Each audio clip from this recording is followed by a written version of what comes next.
আমরা তো গণমাধ্যমকে সবসময় বলি যে রাষ্ট্রের চতুর্থ স্তম্ভ, সেই স্তম্ভটা বোধহয় শক্তপোক্ত হতে পারেনি। আর 3টি স্তম্ভ যেরকম নড়বড়ে ছিল, গণমাধ্যমও বোধহয় এর ব্যতিক্রম হয়নি।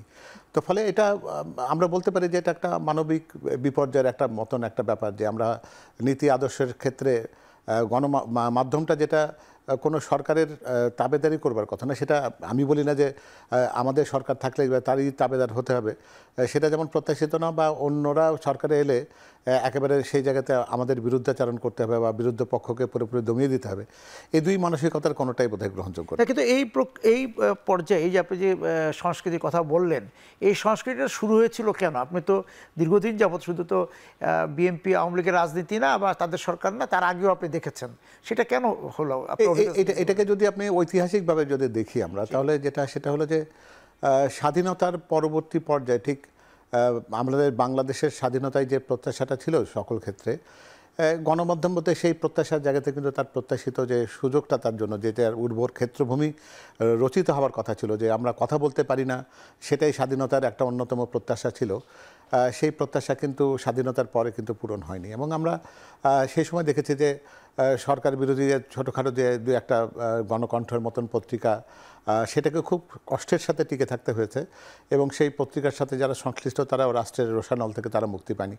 এবং সর্বোচ্চ আঘাতটা এসছে আপনারা জানেন যে 1975 সালে যখন প্রায় বেশিরভাগ গণমাধ্যমকে বন্ধ করে দিয়ে মাত্র 2-4 বাকশালের সময়। তো ফলে হয়েছে কি যে আমরা দুর্ভাগ্যজনকভাবে সূচনাটা খুব শুভ করতে পারিনি আর কি। আমাদের গণমাধ্যমের যে যুগান্তর হওয়ার কথা ছিল আর কি, যে পাকিস্তান পর্ব থেকে বাংলাদেশ পর্বের ভেতরে যে আমরা স্থানান্তরিত হয়েছে একটা জায়গাতে, সেটাতে আমরা সাংস্কৃতিক ঐতিহ্যটা বোধহয় আমাদের মতন করে গড়ে তুলতে পারিনি। সেটা ছিল শুরুর একটা বিপর্যয়। আর এর সাথে সাথে অনেকগুলো ফ্যাক্টর কাজ করেছে তার সঙ্গে। হয়তো গণমাধ্যম কর্মী হিসেবে যারা তৈরি হয়েছেন, তারাও ঠিক গণমাধ্যমের কর্মী হিসেবে যতটুকু স্বাধীনতা ভোগ করতে চেয়েছেন, তার চাইতে সুবিধার জায়গাটাই হয়তো তাদের কম্প্রোমাইজ হয়েছে অনেক বেশি। ফলে সব কিছু মিলে মানে আপোষের জায়গাটা তৈরি হয়ে গেছে খুব সহজে। এবং এইখানে যে আপনি যে কথাটা বলেন যে গণমাধ্যম কর্মীরাও আপোষ করে ফেলছিল, এবং আমি এই জায়গাটা একটু আসবো, তার আগে বলি যে কোনো রাজনৈতিক দলের মুখপাত্র থাকতে পারে